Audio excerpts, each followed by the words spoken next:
இன்றைய வேதவசனம் கலாத்தியர் 3:13.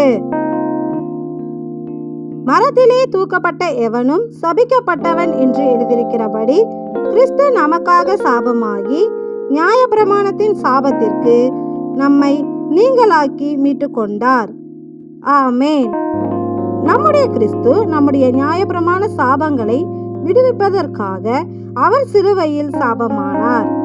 நியாயப்பிரமாண சாபம் என்னவென்றால், எங்கள் தேவனாகிய கர்த்தரின் கற்பனைகளுக்கு கீழ்ப்படியாமல் இன்று நான் உங்களுக்கு விதிக்கிற வழியை விட்டு விலகி நீங்கள் அறியாத வேறே தேவர்களை பின்பற்றுவீர்களானால் சாபமும் வரும் என்கிறபடி, நம் தேவனின் நியாயப்பிரமாணத்தின் கட்டளைகளையும் கற்பனைகளையும் கைக்கொள்ளாமல் வழிமாறி நடந்ததால் வரும் சாபத்தில் இருந்து நம்மை விடுவிக்கவே கிறிஸ்து சிலுவையில் சாபமானார்.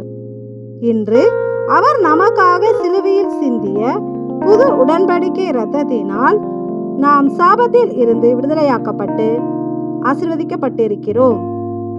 இப்படி ஆசீர்வதிக்கப்பட்ட நாம் மீண்டும் சாபத்திற்கு ஆளாகாதபடிக்கு புது உடன்படிக்கையாகிய அவருடைய பிரமாணத்தை இருதயத்தில் வைத்து அதன்படி நடக்க கடவோம். எங்களை சாபத்திலிருந்து விடுதலையாக்கி ஆசீர்வதித்த தேவனே, உமக்கு நன்றி செலுத்துகிறோம். நன்றி.